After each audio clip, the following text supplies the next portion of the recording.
Amin, teman-teman.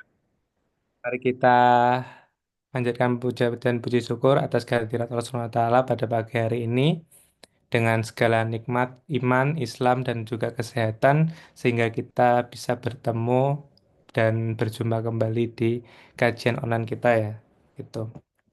Lalu salawat serta salam kita aturkan pada Nabi kita Nabi Muhammad SAW beserta keluarga, sahabat dan juga pengikutnya hingga nanti hari akhir. Oke teman-teman, tema kajian kita pada pagi hari ini insya Allah berjudul Istiqomah dan Pengadilan Allah ya. Kayak gitu. Jadi susunan acara pada pagi hari ini insya Allah itu ada pembukaan, penyampaian materi oleh Mas Amar dan juga nanti ada sesi tanya jawab dan juga diskusi. Lalu terakhir nanti penutup dan doa yang akan dibantu dan diskusi dan sekalian penutupnya. Oke, tanpa berlama-lama lagi, gitu. Jadi materi bisa dimulai ya Mas dengan tema istiqomah dan pengadilan Allah. Jadi waktu dan tempat saya persilahkan untuk Mas Amar. Monggo Mas.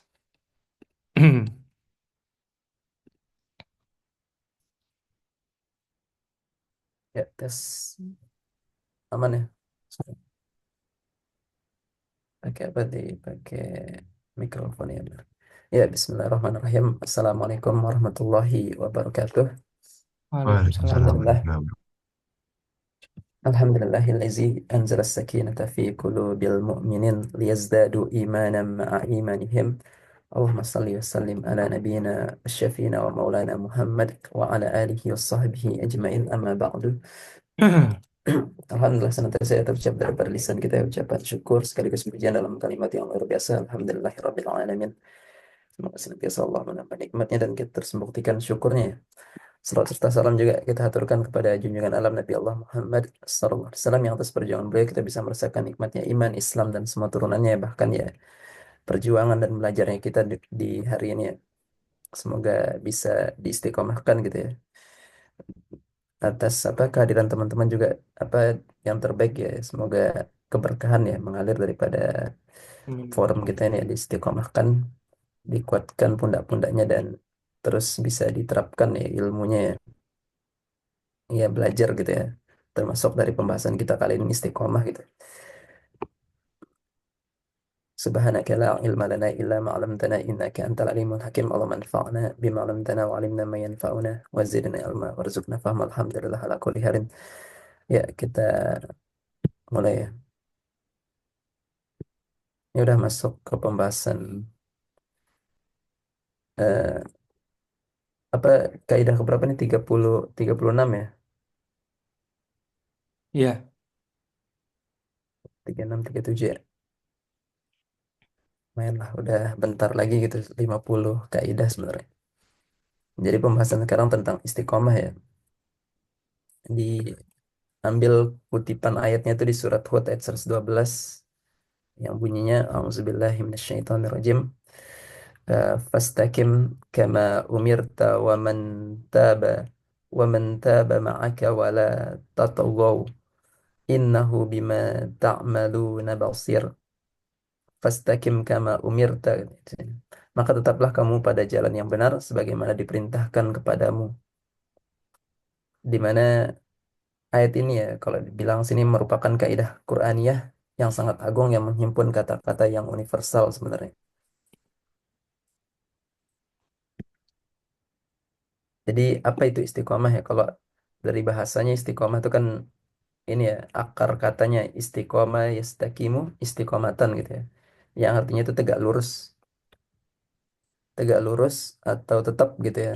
Sikap teguh, pendirian dan selalu konsekuen gitu. Itu kalau bisa dibilang secara eh, makna apa secara bahasanya ya. Apa itu istiqomah? Yaitu konsistensi lah kalau bisa dibilang juga di sini sikap konsistensi seorang mukmin di atas kitabullah dan sunnah gitu ya. Kama umirta tadi dibilang atas apa yang diperintahkan untukmu dia tidak akan melenceng ke kanan ataupun ke kiri tidak pernah melihat kebenaran berdasarkan kepada kebanyakan manusia ya. Istilahnya tidak terombang-ambing ya, kalau bisa dibilang istiqomah itu juga termasuk di situ ya, ketika dikatakan di ayat ini atas apa yang diperintahkan kepadamu ataupun kepada perasaannya, dan dia konsisten dengan hati dan keimanannya sampai dia meninggal dunia. Jadi istiqomah itu sesuatu yang mungkin sering kita dengar gitu ya istilahnya, karena banyak gitu ya, daripada apapun yang kita lakuin tuh kuncinya tuh istiqomah sebenarnya untuk dapetin ininya ya, hasilnya gitu ya, hasil terbaiknya gitu ya. Proses lah kalau kalau bisa dibilang istiqomah itu ya proses yang berat gitu. Karena nanti kita temuin juga di surat Fussilat gitu ya, di mana istiqomah itu bukan hal yang biasa dan bukan perkara yang remeh gitu. Bahkan sampai Nabi SAW itu diperintahkan dan dibebankan oleh Allah untuk istiqomah kan di surat Fussilat itu. Yang akhirnya tuh baru kali itu tuh apa awalnya rambutnya Rasulullah SAW itu beruban gitu ketika ada perintah istiqomah gitu. Apa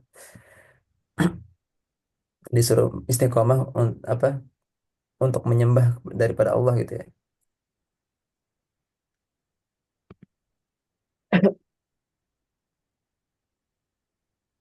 Jadi istiqomah itu ya, kalau bisa dibilang ya kenapa sih kita harus istiqomah ya?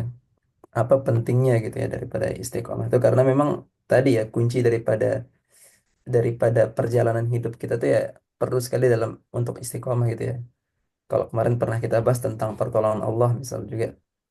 Jadi kalau kita cerita tentang Muhammad Al-Fatih misal contohnya, atau mungkin eh, orang-orang sukses lainnya gitu ya yang berhasil gitu meraih apa yang dia apa mimpikan kan ya. Itu kan hasil daripada pertolongannya Allah ya. Eh, dengan izin Allah dan nasrullah biasanya. Jadi izin sama pertolongan Allah tuh eh, ada sebab akibatnya gitu yang kita harus penuhi gitu ya. Ya salah satunya istiqomah gitu. Bagaimana terus gitu ya kalau bisa dibilang dari cerita Al-Fatih itu kan, Muhammad Al-Fatih itu terus menerus gitu ketika ketika dia ntar deh kenapa mungkin tenggorokan sih tiba-tiba.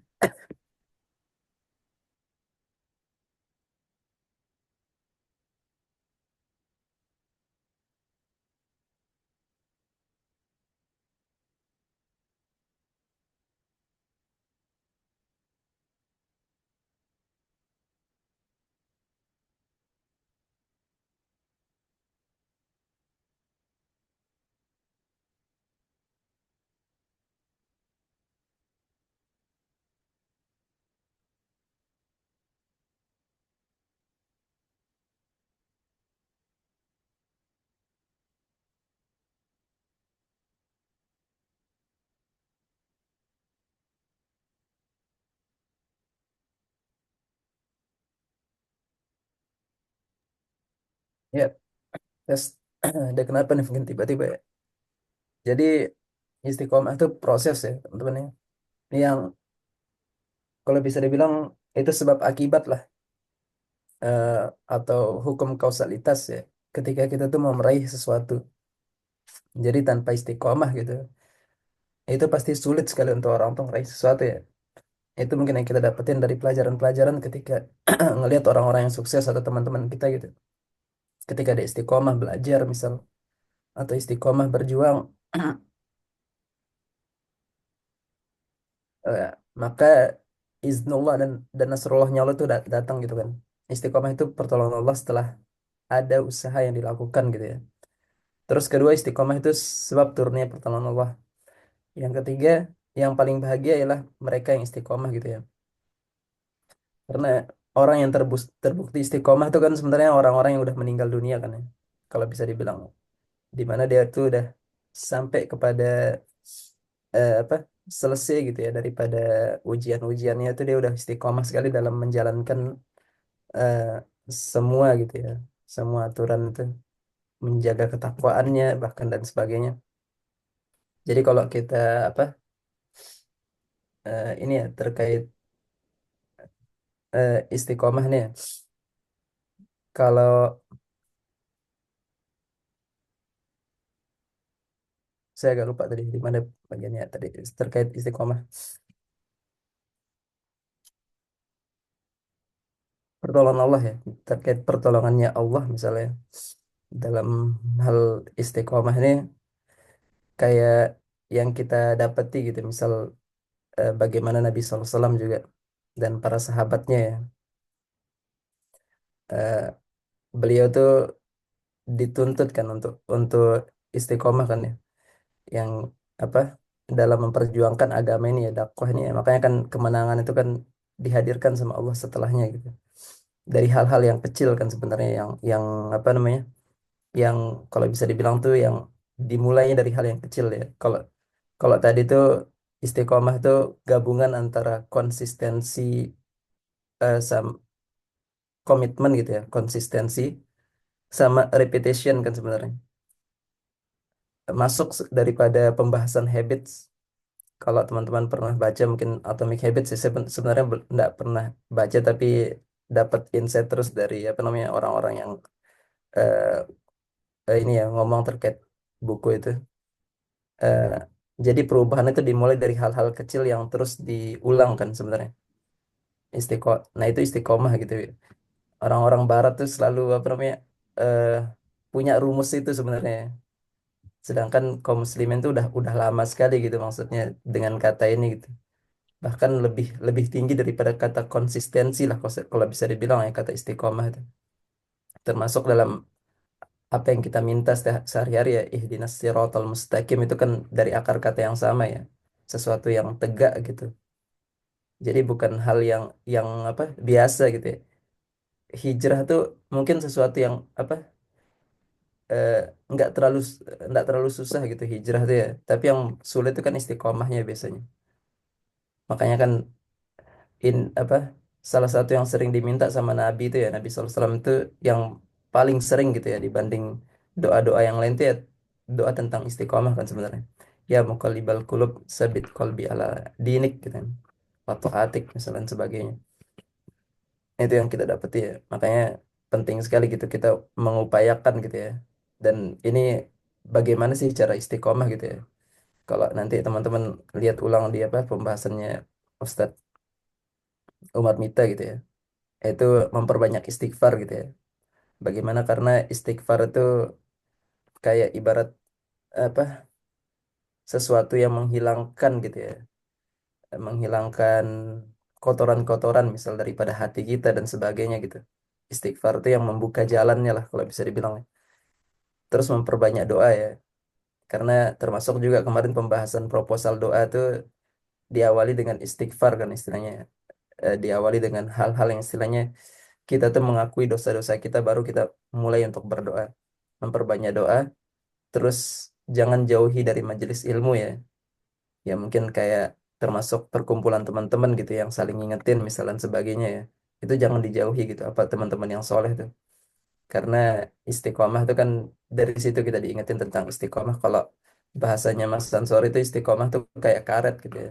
Makanya mungkin kita dapetin pembahasannya Ustadz Hanan Ataki ketika ngebahas tentang istiqomah dia ngebawa bahasanya itu kan dengan bahasa kekinian itu. Jangan sampai kendor gitu kan. Karena ibarat karet itu kan lurus gitu ya. Lurus kalau kita tarik, tapi bisa longgar gitu ketika kita apa jatuhin sesuatu dan sebagainya gitu. Tapi ditarik kembali lurus lagi gitu. Itu kan istiqomah tuh kayak gitu. Jadi yang penting itu konsisten gitu kita ngelakuinnya. Misal ketika ada futur gitu ya. Futur itu kan wajar gitu ya eh, bagi manusia gitu ya. Apalagi kita bukan nabi gitu ya. Sesuatu bukan orang yang maksum gitu.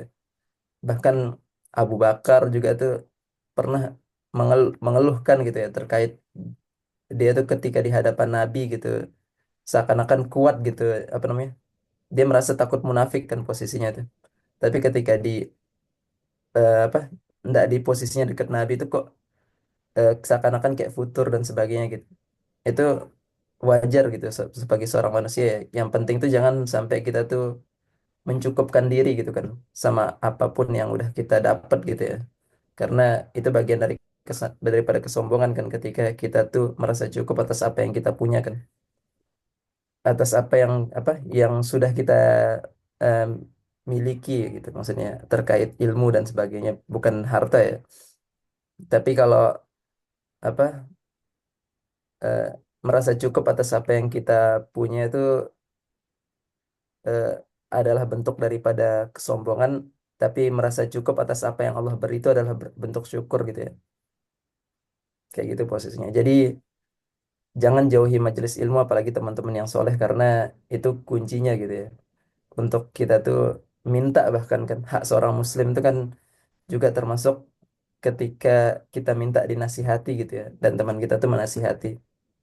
Jadi kadang memang ada orang-orang tuh pengen pengen sekali dia di apa dapat nasihat dari temannya, tapi temannya juga malu-malu untuk menasihati gitu ya. Maka penting sekali kita tuh untuk apa saling merendah lah istilahnya ya. Rendah rendah hati gitu ya, tawadu gitu, untuk betul-betul mengakui gitu kita ini lagi posisi lagi lemah dan sebagainya gitu. Jangan jauh dari majelis ilmu karena di situ keberkahannya gitu ya, juga termasuk ya kita kita cari ya, walaupun kalau kemarin dicontohkan ya terkait ada seorang ulama gitu yang punya murid-murid, ditanyain terkait bagaimana kita apa namanya eh, kita menghadiri majelis ilmu yang sifatnya tuh kita udah mengerti gitu, istilahnya udah tahu pembahasannya, udah pernah dapat gitu ya, disaranin sama sama syekhnya tuh untuk tetap didatengin gitu ya, karena jangan jangan apa jangan blok lah istilahnya, kalau bisa dibilang ngeblok udah apa merasa tahu gitu ya. Itu salah satunya, termasuk bahkan hal-hal yang sering kita ulang gitu ya, mungkin buku yang pernah kita baca misal dulu, itu kan juga ketika kita baca ulang tuh pasti ada insight baru yang kita dapetin kan, karena kalau kata Raim Laude itu kan dari apapun yang mungkin dia pernah baca ya, dia ngerasa bahwa ada ilmu yang berjalan seiringan dengan waktu ya, seperti yang kemarin saya sebutin ya, bahwa apapun itu kan dari Allah gitu, maka kita tuh fokusnya tuh kepada prosesnya gitu ya, termasuk daripada istiqomah nih ya. Mungkin nanti istiqomah daripada apa namanya amal-amal kecil gitu ya, yang nanti kita bahas juga nih terkait amal kayak gitu. Jangan jauhi dari majelis ilmu. Terus yang keempat, bersama orang-orang yang soleh. Itu juga yang kelima, memperhatikan makanan gitu ya, memperhatikan sesuatu yang kita ambil gitu ya, atau kita makan gitu ya, harus dari yang daripada yang halal-halal, karena itu salah satu kuncinya ya, daripada doa-doa kita juga diijabah gitu ya, dari hal-hal yang halal. Kayak gitu sih terkait pembahasan istiqomah ya, sekitar sedikit aja. Terus pengadilan Allah ya. Ini di surat Al-Zalzalah ayat 7 sampai 8 ya. A'udzubillahi minasyaitonirrajim.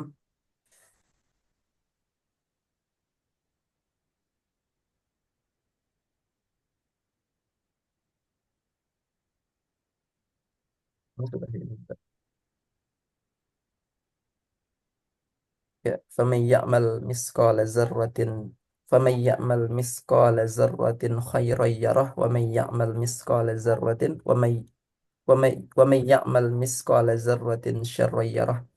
Barang siapa yang mengerjakan kebaikan seberat zarrah pun, niscaya dia akan melihat balasannya. Dan barang siapa yang mengerjakan kejahatan sebesar zarrah pun, niscaya dia akan melihat balasannya pula. Al-Zalzalah ayat 7 sampai 8 ya.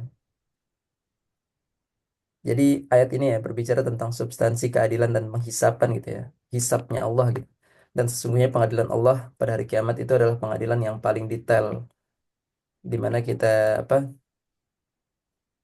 tahu ya pengadilan Allah itu detail kan. Kita dapetin di surat Al-Fatihah yang sering kita baca, Maliki Yaumiddin, ada dua makna kan ketika kita baca dengan uh, ma-nya itu dipanjangin Maliki Yaumiddin, sama Maliki Yaumiddin itu kan artinya Malik itu raja gitu ya, yang menguasai gitu hari kiamat, atau ketika Malik Yaumiddin itu kan sesuatu istilahnya pemilik gitu ya, pemilik hari kemudian gitu. Di situ Allah tuh punya apa eh, yang menguasai semuanya gitu ya. Istilahnya tuh udah nggak ada lagi eh, yang lainnya yang bisa intervensi dan sebagainya ya.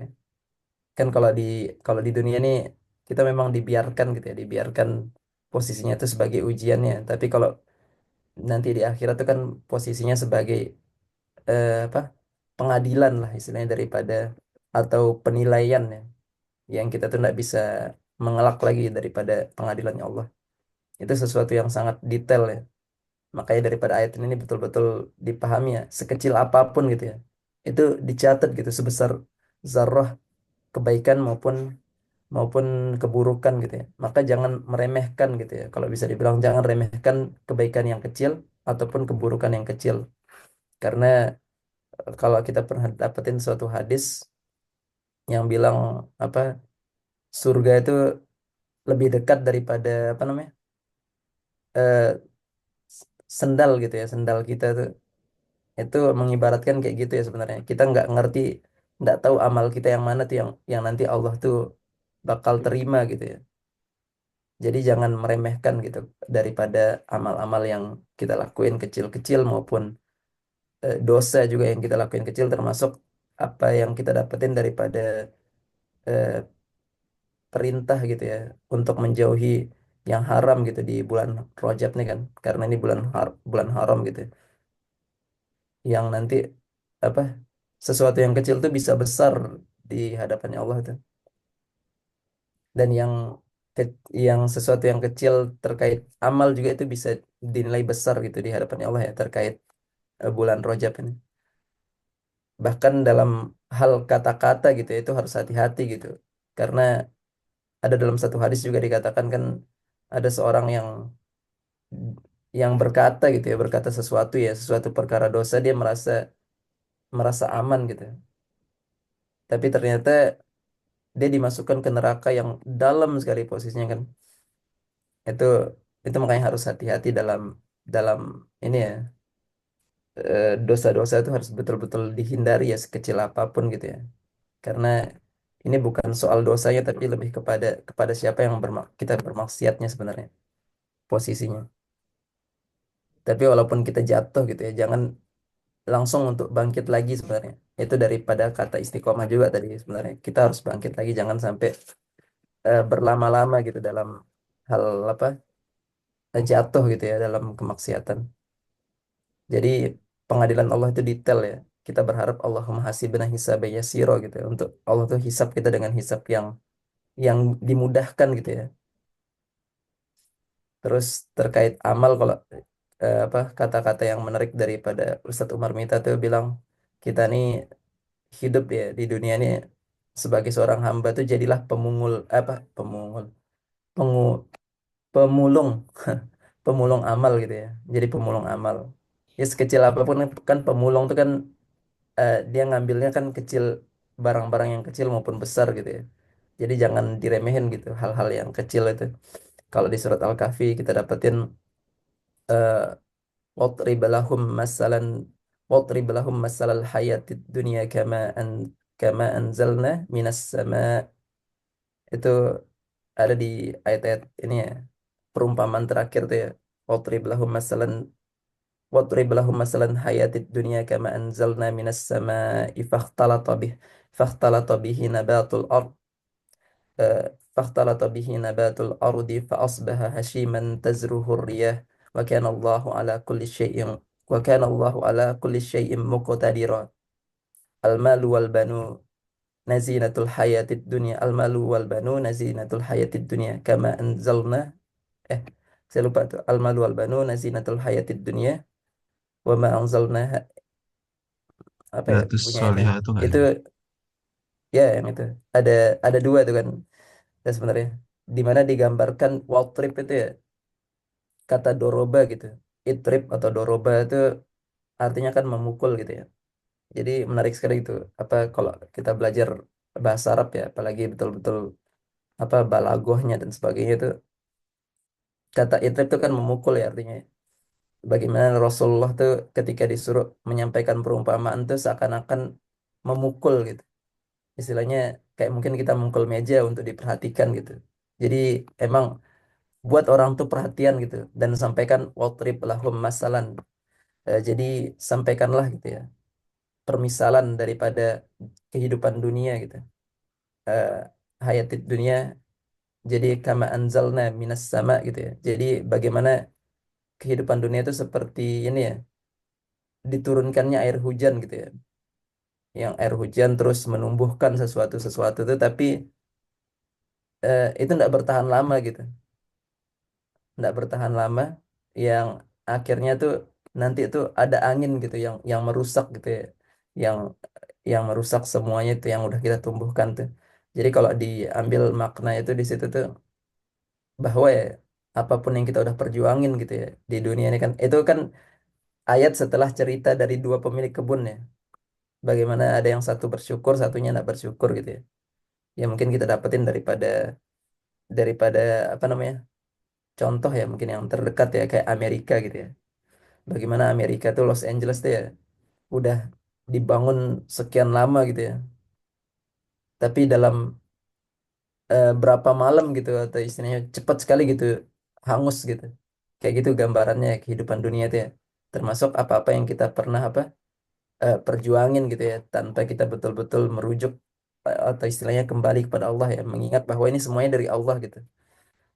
Maka Allah tunjukkan gitu kekuasaannya, bahwa dunia ini ya kita udah capek-capek gitu, udah sampai kepada puncak, gampang bagi Allah tuh untuk buat kita tuh kebalik lagi, istilahnya jatuh gitu. Maka maka di ayat selanjutnya diingetin gitu ya, bahwa eh, ini apa namanya, eh, anak-anak, harta dan sebagainya itu adalah ujian bagi kita. Tapi jangan lupa untuk kita tuh beramal gitu ya, beramal soleh gitu ya, sekecil apapun gitu ya. Karena itu kuncinya sebenarnya, dari hal-hal yang kecil tuh kita kita nggak mungkin pastinya meremehkan hal-hal yang besar ya. Tapi kalau sekarang kan memang orang-orang ya, yang terjadi itu selalu fokusnya di amal-amal kecil gitu, sayang sekali gitu. Padahal ada amal-amal besar tuh yang harusnya eh, lebih untuk dikerjakan gitu ya. Selalu terlena sama amal-amal kecil gitu ya. Padahal harusnya kita tuh mencapai hal-hal yang besar juga. Harusnya tuh kayak gitu. Kayak gitu sih. Mungkin dari ini ya dua kaidah ini. Saya kembaliin ke MC. Oke. Loh ini tadi nggak mute aku. Mute ke kalau nggak salah. Mana sih? Oke teman-teman, Stop. ada waktu kurang lebih 8 menit ya. Sekalian aja agak apa aku. Oke, ada pertanyaan mungkin dari Raffi, Rahma, ataupun Ayah. Silahkan bisa ditanyakan. Ya, kita buka satu pertanyaan dulu ya. Silahkan guys. Ada nggak? Kalau nggak ada aku ini. Gimana Rahma, Ayah, Raffi? Oh ya, silahkan Mbak Rahma. Pakai suara aja mah biar cepet mah. Iya wes. Durasi mah. Agak radang aku. Eh, Den, nonton dulu Den. Sekalian. Apa? Nonton Oh jadi ya, bertanya aku. Den. Aku sih memastikan aja sih, Mas. Memastikan aja ya. Tadi kuncinya istiqomah itu kan salah satunya itu kan memperhatikan makanan kan ya. Nah, Hmm. memperhatikan makanan ini kan berarti kan harus yang halal dan juga thayyib kan. Iya. Kayak gitu. Tapi berarti kan makanan yang halal itu apakah hanya sekedar babi dan sebagainya atau cara kita mendapatkan makanan ini seperti apa ataupun ya itu kan akhirnya kan apa ya Zai, beruntun ya. Saya cara kita mendapat makanan itu apakah Hmm. juga akan mempengaruhi makanan ini menjadi halal atau haram dan itu kan juga akan mempengaruhi tubuh kita juga kan kayak gitu.